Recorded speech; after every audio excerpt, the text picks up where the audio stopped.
Hi, welcome to the Child and Family Development Podcast. I'm Gretchen Hunter, and I'm here with Jared Dutka.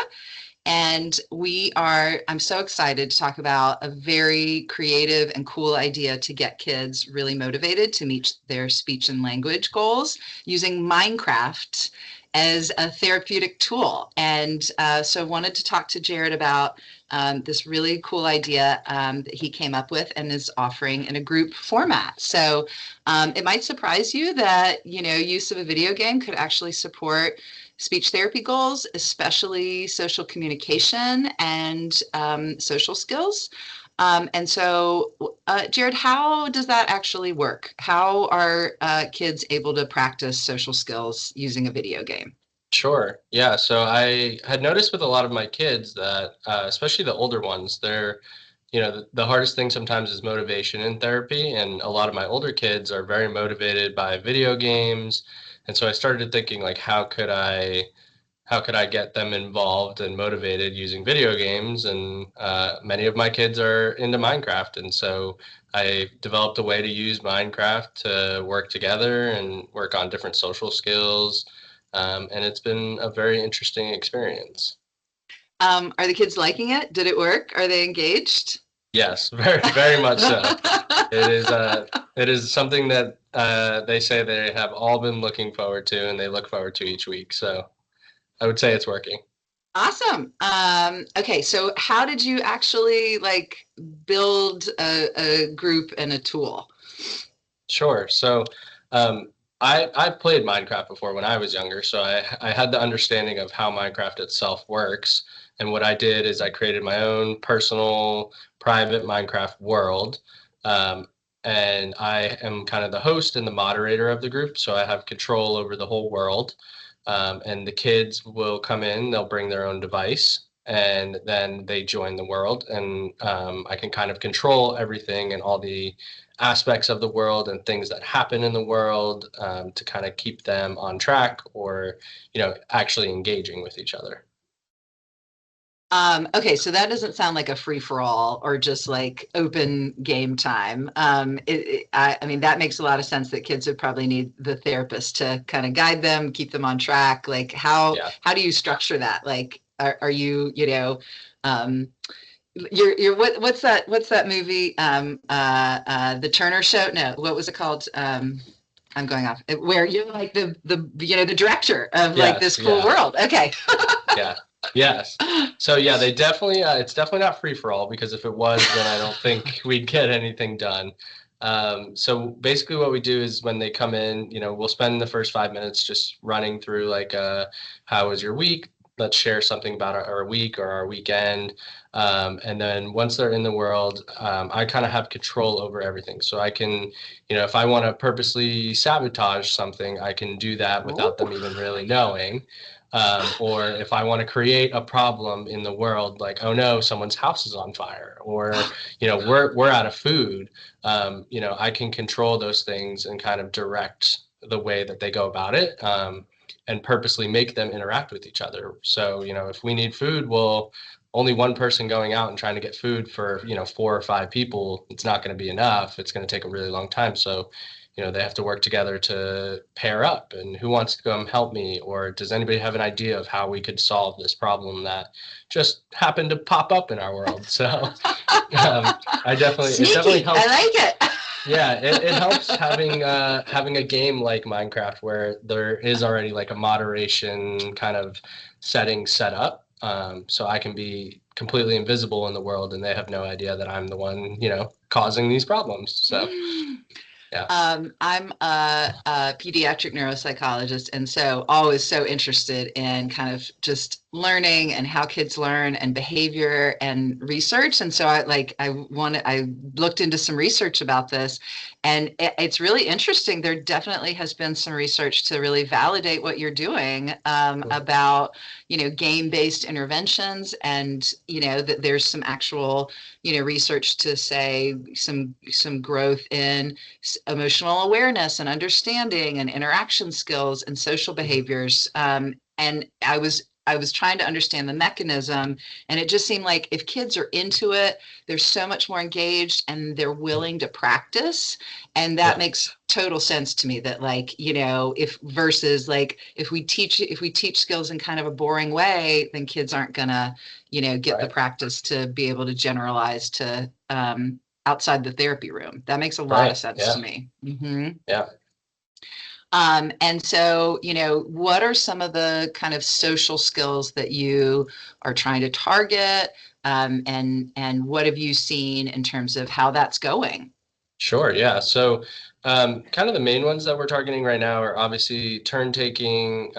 Flexible thinking is a really big one, especially for my current kiddos in the group that are hard sometimes. Flexible thinking for kids is always hard, right? Like they're very rigid in the way of their thinking and they want to do what they want to do. But, in the world where we have to work together towards a common goal, sometimes someone might have an idea and we have to go with that goal or with that idea. So, flexible thinking is one of our bigger ones.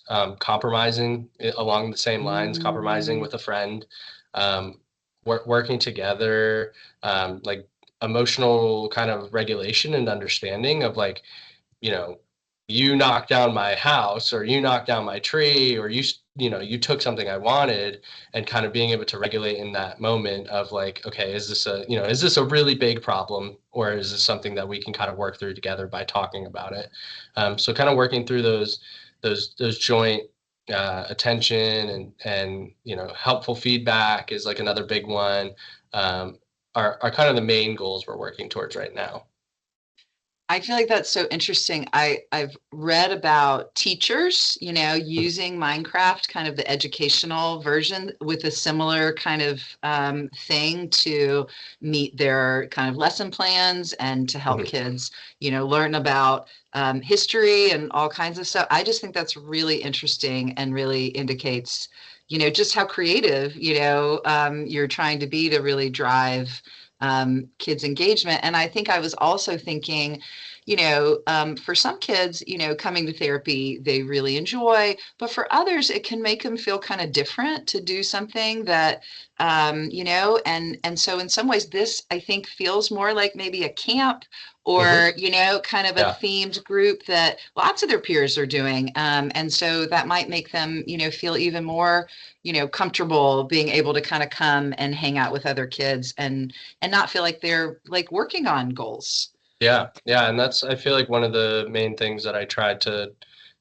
make clear to the group at the beginning is like this is a safe space. You know, we're all going to have ideas. We're not going to knock each other's ideas. There might be ideas that are better than others, but everyone has their own ideas and their own opinions, and this is a safe space to express those. And it really helps that, Minecraft is that motivator for them. It's what they love. So at the end of the day, they're doing something they love. They're playing a game that they love and that they play by themselves anyway, but now they have someone to actually play with. So it's definitely an interesting way to go about it, but it's working. It's working well. And have you gamified like how they earn points to be able to Yeah. kind of further motivate them? Yeah, so I actually kind of developed like a ranking system, and so each session as they're kind of playing, I'm kind of observing while I'm also involved in the game and helping out where I can, but for the most part I'm observing and kind of coaching them through of like, okay, we have this difficult situation, who has an idea? And the more ideas that they share, the more flexible thinking they show, or turn taking, or working together with a peer, the more points they earn. And so the point system kind of gets calculated after each session, and then they move up rankings. So in the game of Minecraft, there are different materials, and you start out with wood, right, and you go all the way up to like diamond. So it's basically along those lines. So everyone started at wood, and then now, we have some kids who are at iron, or we have some kids that are at gold. And so with the ranking system, the more you are involved and the more you're being a part of the group, with the higher ranking, you get more rewards in the game, or you get more privileges. Maybe you're the one that gets to pick what's our main goal for the session today, or you get a diamond pickaxe, or whatever it might be, and that's a huge motivator for kids, right? They Diamond want all the best pickaxe. things. Yeah, they want all the best things. So oh, you want a diamond helmet? Well, maybe share an idea with the group. Okay. So And it's a motivator.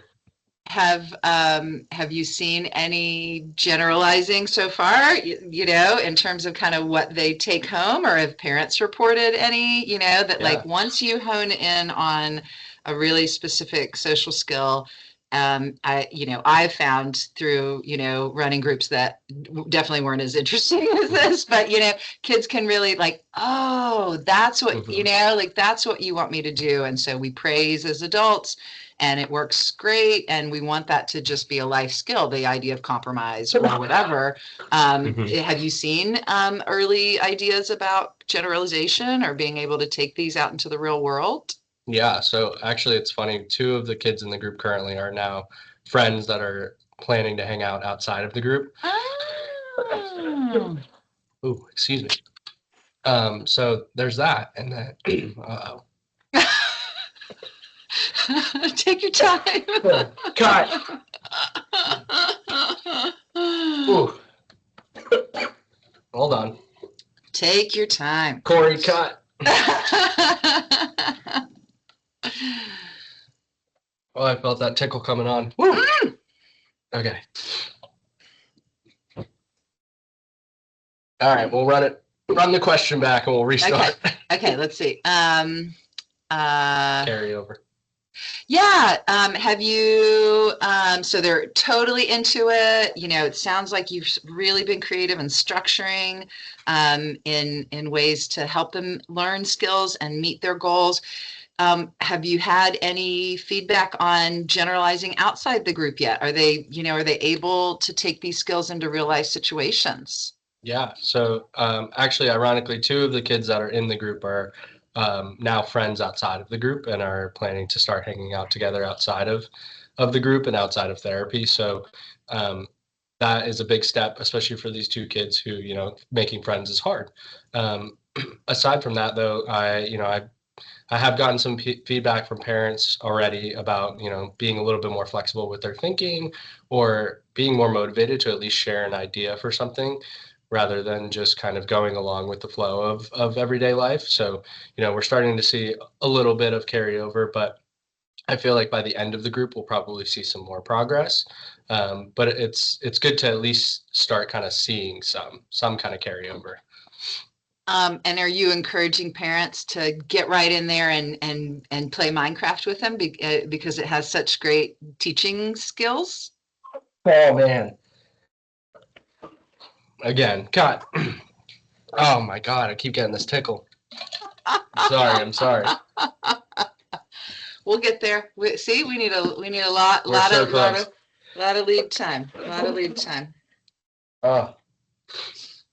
I tried to keep it together there so hard, but I felt it come on and I didn't want to talk and then cough in the middle of it. Ooh. I hope Corey's editing skills are good. Okay. Try again. Okay. And do you have any guidance for parents in terms of how to use Minecraft as a tool that they can, teach kids skills even at home? Sure, yeah. Minecraft is a good beginner game, even for parents, right? So, there's a lot to learn about Minecraft, but sit there and ask questions to your child about like what they're doing in the world. They might not want to share in the moment, but it shows that you're interested in what they're doing, and you never know, they might want to share with you. And there's a lot of things that they can learn from Minecraft and work with their kids, right? Of working together, or maybe mom and dad join the world and they play together with their kid and work through these social things of like sharing ideas or problem solving. And I think it's a good starter game that's simple enough for parents to kind of pick up on. We do. We need help. Yeah, it's tough. There's a lot of games out there now. It's a hard thing to keep up with. Okay, well, this is just such a cool idea. I'm so glad that you're offering it. Is it, really well suited for kids with certain diagnoses, or is it really lots of different kids can benefit if they could benefit from the skills? Yeah, How do you, yeah. sure. Yeah, I think it would work for a variety of diagnoses. So currently, everyone that's in the group has some sort of an autism diagnosis, but that doesn't mean that they have to have an autism diagnosis. There are plenty of kids without a autism diagnosis that could benefit from social skills practice. ADHD Mhm, is another one mhm, that would be really good for the group, and also it works for really any age. I mean, right now the group is 8 to 12-year-olds, but I'm thinking about doing, a 13 to maybe 16, 17 age group. mm, It really depends on the motivation and if do they like Minecraft at the end of the day. Because I try to, in their eyes, I try to keep it simple of like, this is, we're playing Minecraft. That's what we're mhm. here to do. That's what we're While, here to right, while we target the goals in quiet, quietly. do. Well, and I just think, yeah, I mean, I have a lot of experience running social Mhm. skills groups for teens with ADHD and about kind of frustration tolerance and some other things. And I wish I was cool enough to have offered it in a video game format because it seems like that would have been super fun. But just hearing from kind of certain populations that, having a task to do, and a Mhm. shared interest really is makes friendships and relationships more comfortable. That makes a lot of Sure. sense. I certainly in the kind of autistic, adolescent and adult, like D&D and right, like Hmm. other kinds of things Yep. where there's some structure. I feel like that is really motivating because kind of from scratch, conversation starters and other stuff can you're right, can really be a Yeah. challenge. So Yeah. number one, just kind of having a shared interest is a wonderful idea. Right. Any other tips and tricks? I mean, it seems like, key takeaway, this isn't just a game, this isn't Yeah. just playing a game. It's really practicing, communication skills within the confines of a knowledgeable therapist to, get to great outcomes, and kids are way into it because it's engaging. So Yeah. I think that's incredible. Any Thank you. any any last words? Thanks for coming on to tell us about it. Yeah, thanks for having me for sure. I think last words, key takeaways is, for parents, video games are not always just playing a game. There's a lot that go into it. There's a lot that kids can learn from video games, and the executive functioning skills of video games can be very beneficial to them. So, at the end of the day, I think a lot of parents are like, oh, video games are bad, but they don't have to be, right? I think that's the key takeaway. Hmm. That's tough. Screen time, Yeah. Yeah, I know. All right. Well, thank you so much. Thanks everybody for joining us. Yep.